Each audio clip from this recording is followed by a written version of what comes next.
shit.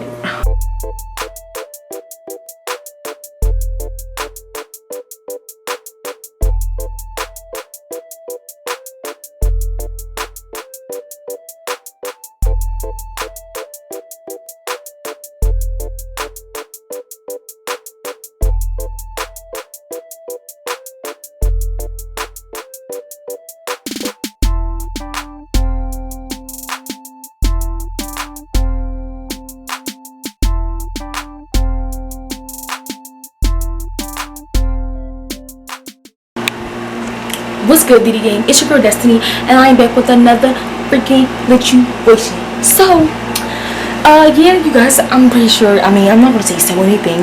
I know why you guys are on this video, because of course you clearly read the title down below and you want the tea, so you want to get it. But before I give y'all the tea, you're gonna take a shower, because this is about to be a deep topic. And your girl about to get her snacks. She needs to get in the shower, feel relieved and everything before she get into the video. But in the meantime, before I go do that and I do everything, be sure to like, comment, subscribe, and click that red button down below. Again, yes, I said that below. Hello, y'all know y'all see that red button, so y'all can make sure to stay up to date with the game. Okay, so your girl about to take a shower, and yeah, I'll give y'all enough time. Y'all should, all of that should have been done. Yeah. So you're about to take a shower, and I'll be back with the video. Period.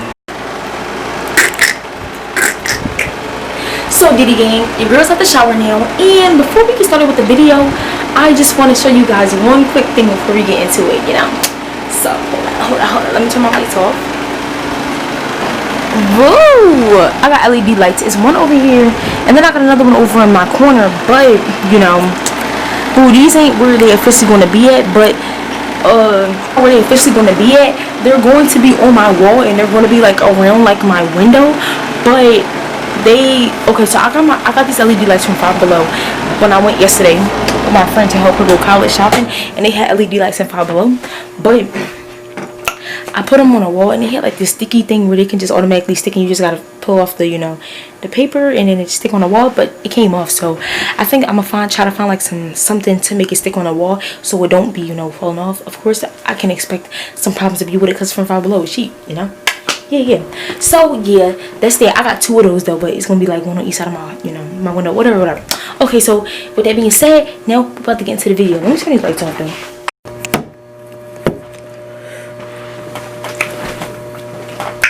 Now you guys are probably looking at the title like, D, what you doing? Talking about something, I'm coming out the closet.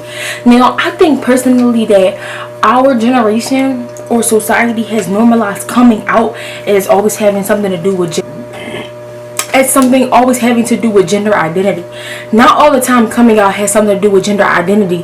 I think that not all the time people always hold back their gender or their their representation, but I also think that sometimes it has to do with coming out, just dealing with personal experiences. So with that being said, let's get into my video. Yeah, but you guys reading the title, y'all already know what this discussion is going to be about. Before I get started into talking about the topic and everything, let's just set some ground rules. One, I'm going to say that this topic is very personal to me, and I just don't want people making assumptions and stuff based off of things that I'm saying, because a lot of things I'm going to take very personal. Yeah, this is something that still impacts my life still to this day, so I will take certain things personal. I don't want you guys to I don't know if you already have some background experience or anything about this topic, or if you have certain thoughts on a topic. I would advise you guys to just like not like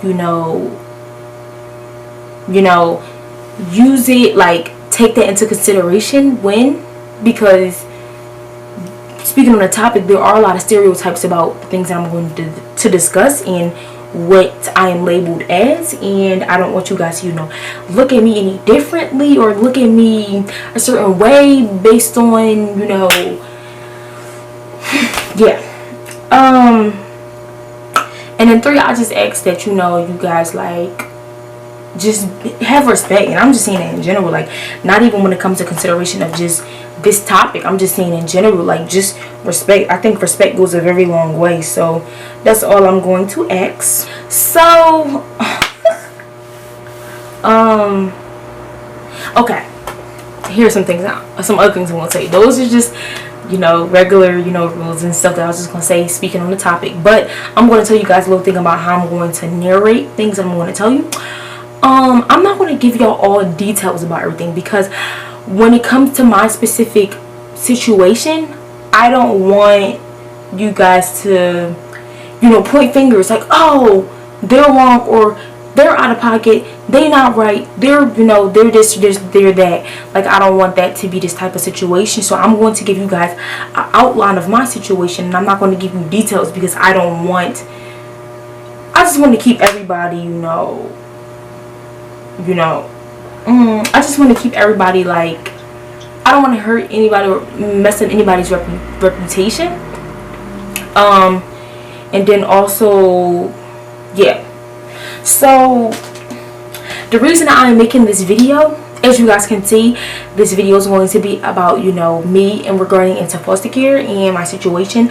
The reason I'm making this video is because I don't want it to get to a point where you guys see that I'm vlogging and I'm doing a lot of interacting with people, and some of those, and most times when I'm making videos, they're regarding family, and I don't want you guys to be like, well, you know, where's so and so, where's this, where's that person.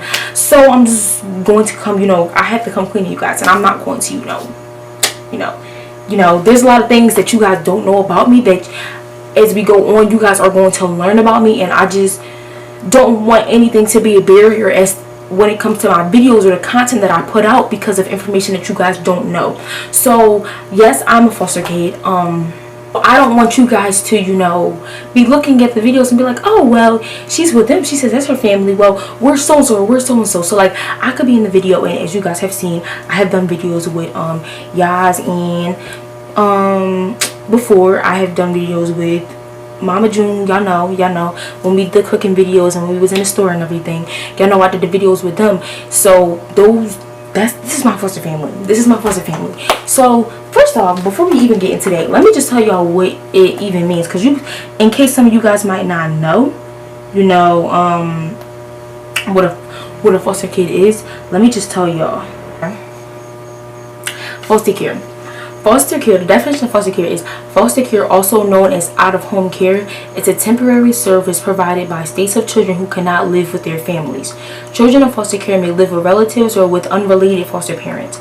Foster care can also refer to placement settings such as group homes, residential care facilities, emergency shelters, and supervised independent living. So, to let you guys know that this is going to be a 4-part series, because I can't give you guys like the rundown. I don't want to give y'all too much or say too much in one video, so I'm gonna just break it down into 4 different videos. And just within this video, I'm going to give you guys, you know, my personal background, and then I'm going to give you guys my personal like rundown. Of course, I just made you guys aware that I am a foster kid, and this is my foster home. So everything, this is what I'm living in. This is my foster home, and the videos that I've been doing for with Yazir and Mama June, that's my foster brother, and that's my foster mom. I have been living here since February of 2020. So we in August now, March, 6 months. Oh, it just made 6 months, boo. Okay, so I've been here for 6 months. I don't know if it's like 5 and something months or 6 months. It's one of those, but we just gonna say 6 months because I don't know the exact date. But I've been here since February, so that makes 6 months. So when I was explaining the foster care system to you guys, yes, I have been in different, you know, types of placement settings. I have been in 3 different shelters, 3 different youth shelters. I have been in 1 group home. I have been in multiple foster homes. I have lived with family before. I have been in all of that stuff. Yeah, I I have. I haven't lived with my mom since. Okay. Let me rewind real quick. Let me rewind because I noticed that I'm like just dropping bombs and I'm not going in order, chronological order, and I don't want you guys to be confused. So let me take it back. So I got removed out of my mom's home, my biological parents, my mother's home. I was living in a single parent household. Y'all know, well, if y'all don't know, I'm telling y'all that I don't know my dad, so I was living just with my mom. And when I was 4 years old, I got taken out of a foster. I got taken out of my parents' home, but that wasn't, you know, nothing that I have. Again, the reasons that I got taken out of my parents' homes has nothing to do with me. It's because of this a lot to talk about, dog. It has nothing to do with me. Okay, so my first time that I got taken out of my mom's house was when I was 4 years old, and that was because of, you know, diabetic issues. I kept being hospitalized, and DHS started to get involved because I kept being in the hospital a lot, and I guess they felt as though that, you know, I wasn't being taken care of properly because of my diabetes and me constantly being in the hospital. So then I had got taken out of my mom's home, and I was out of her home for a few years.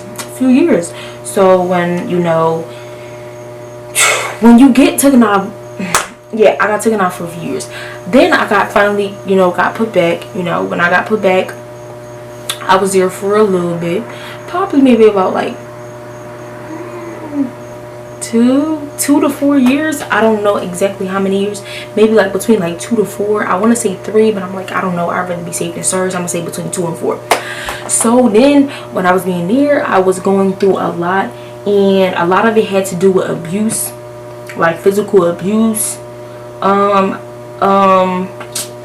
you know, along with physical abuse, it had things to do with, like, you know, emotional abuse, you know, verbal abuse. Like those verbal things, you know, were like, how would I say it?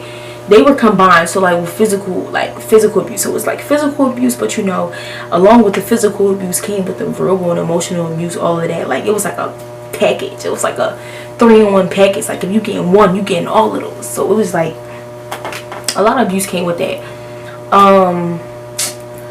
With that being said, you know, a lot of you know, things, people got involved with, like school got involved, you know.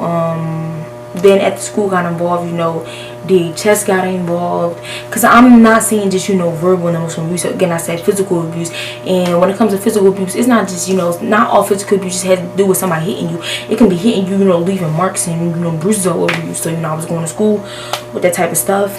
School got involved, you know, DHS got involved, and yeah, DHS got involved. I'm gonna talk a little more about the foster care system and regarding to my story later in the series. I don't want to speak too much on it. I'm gonna give you all pieces by pieces, because it's probably gonna be hard to understand if you don't really understand how the system works. And as we go on, I'm going to explain to you how the system works and how my life was impacted by the way the system is. So with that being said, yeah, DHS had got involved, and of course when DHS get involved, they don't just get, you know, one side of the story. They get all people's point of view of the story. So they're going to get the school's part of the view, they're going to get the parents' part of the view, they're going to get the kids' part of the view. So, you know, the school's only going to be able to know, my school personally was only able to tell what they knew from what they saw.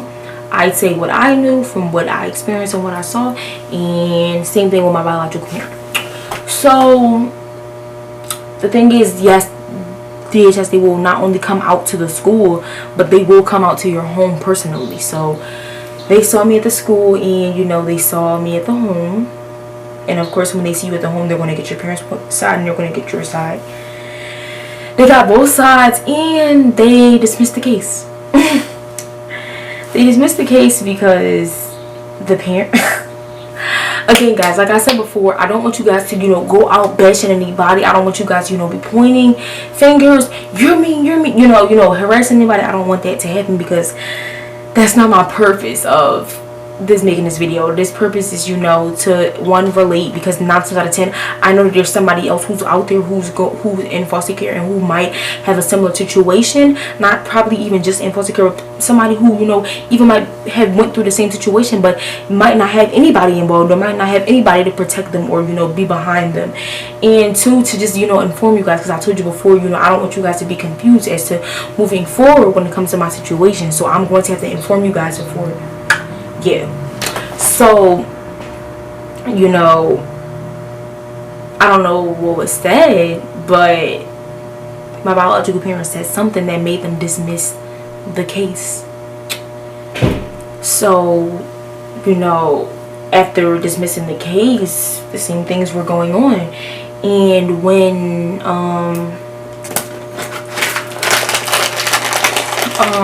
so with that being said, I got my snakes, y'all.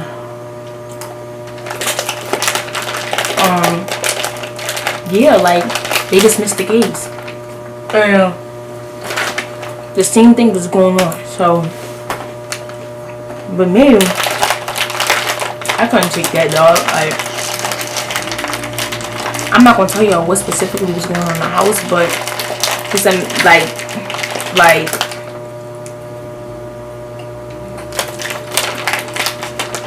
damn, it's a deep topic. Yeah, so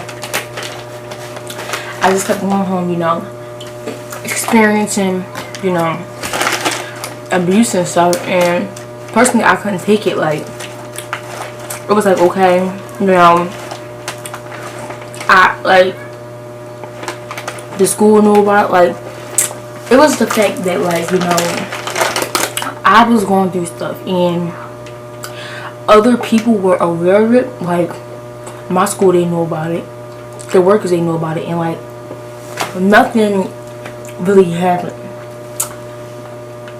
And like the fact that, like, you know, I didn't really go out to people and like tell them like, oh my god, like, I'm being hit at home or this is happening. Like, I didn't openly go out. It's the fact that people peeped something was wrong. Like, they knew something was wrong just by like my demeanor, the way like I was behaving, like, you know, the way that I like there was marks on me and stuff. And like, I never had to go out because people saw it on me. And when people questioned me about it, you know, when I was questioning about it, I gave it to them raw. Like, I didn't, you know, I didn't lie. Like, there was like marks on my face, marks on my body. I didn't say, oh, I got hit by a pole, I walked into a hole. I didn't lie about anything. Like, I kept it real. And when like I was being honest, you know, I was being honest and nothing happened. Like nobody came in to help me. Like, I want to help, and I definitely want to help. Like, not even just for me, like my siblings as well. Like, they weren't at home, they were going through the same thing, but they were scared to speak out. So I was like, okay, well, I mean, I can't keep going through this shit. Like, I can't keep going through this crap. Like, somebody gotta say something, because if not, if you don't speak on a situation, it's going to constantly happen. So I spoke out and nothing happened. And I was just like, really? School said something, I said something, but like, it was more like they just fell for what, you know, my mom said. So it was getting to a point where it was just happening too much. And, you know, DHS was coming out.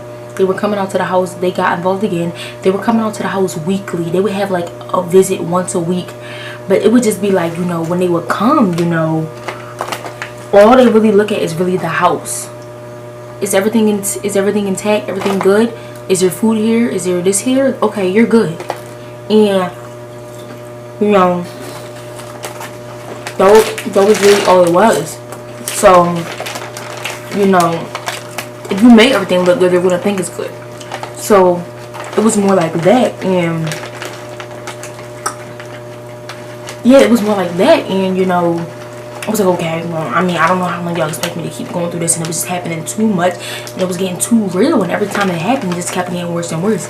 So, you know, I was just like, I don't it got to the point where I tried to get me and all my siblings to group up. I'm like, all right, you know, I'm not staying here around this. I'm going to take you guys with me. Well, my siblings were scared. They were like, no, because we don't know what's going to happen. They were scared they were going to get caught. They were just scared of everything. So I was like, I'm sorry, y'all, but I can't stick around for this. So I had to leave. I asked you guys, did you guys want to come with me? And they didn't. I was like, I have to leave. I will advocate for y'all when I am away to make sure that, you know, you guys get the help and somebody comes back and helps y'all. But I can't do this personally. So with that being said, I left. And, you know, DHS and stuff started coming up. You know, I made everybody aware in my school, like, you know, if my mom comes up, you know, don't allow her to come, you know, sign me out.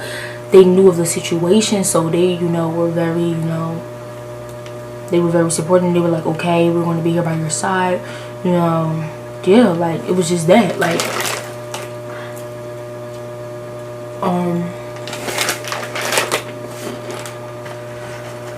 damn, this deep.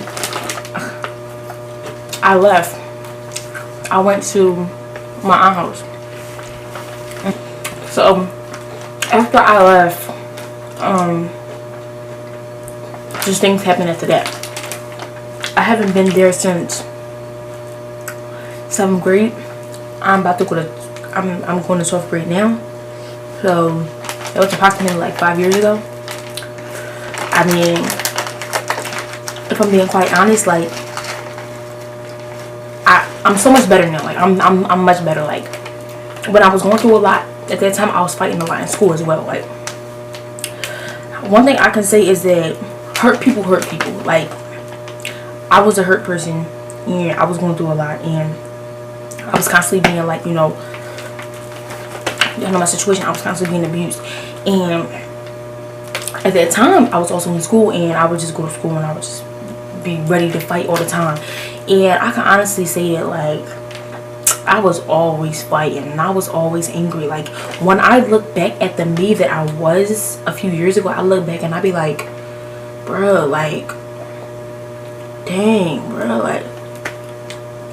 like I look back at me and I be like, why was I so angry? Like, if I was to act the way that I acted a few years ago, like, today, like, boo, I was ratchet as heck.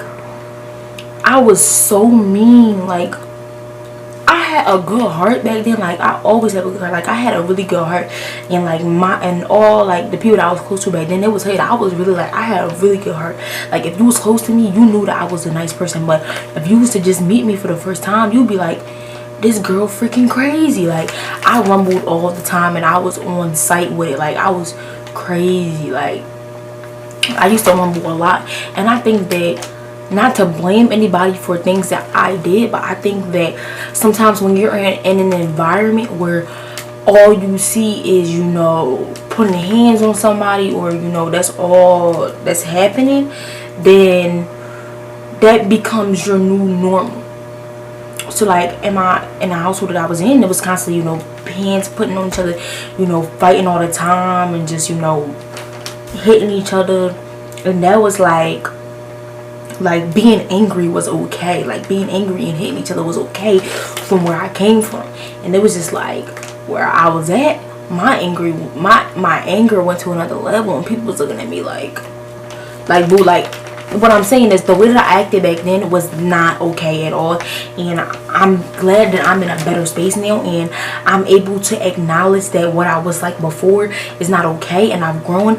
But now it also helps me understand people now, even today. Like, right now I'm a part of a group called the Youth Advisory Board, and I have become so into the DHS system and so into the foster care system.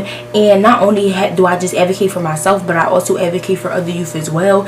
And I'm a part of, you know, being able to make change, and, you know, being able to advocate as much as I can.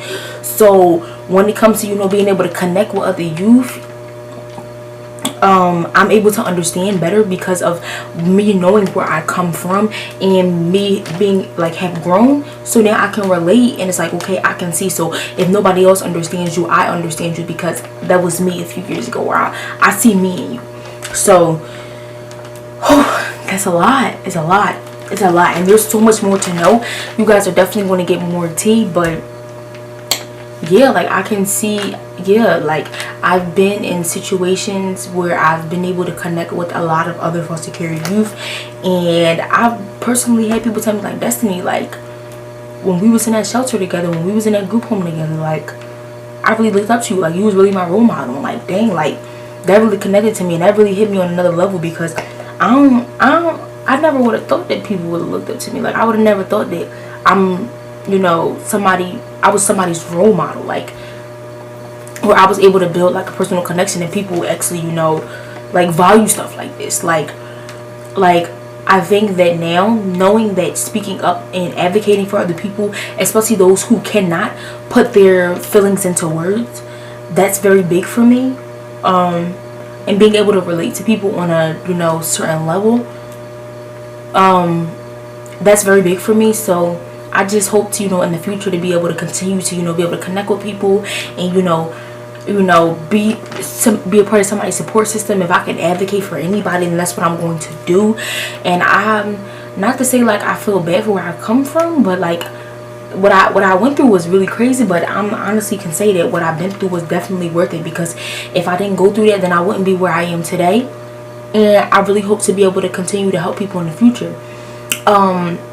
This is the conclusion of part 1 of my foster care series. You guys will definitely have more coming, and if you guys have not already, be sure to like, comment, subscribe, and click that red button down below. Yes, I said it, click that red button down below, because y'all know your girl got more coming in. This is my part 1 of my foster care series. If you guys have any questions, I will be doing a Q&A at the conclusion of this series. So I will be, you know, writing a list of questions, and I will answer them all for you if you guys want more tea, or there's things that you want to know.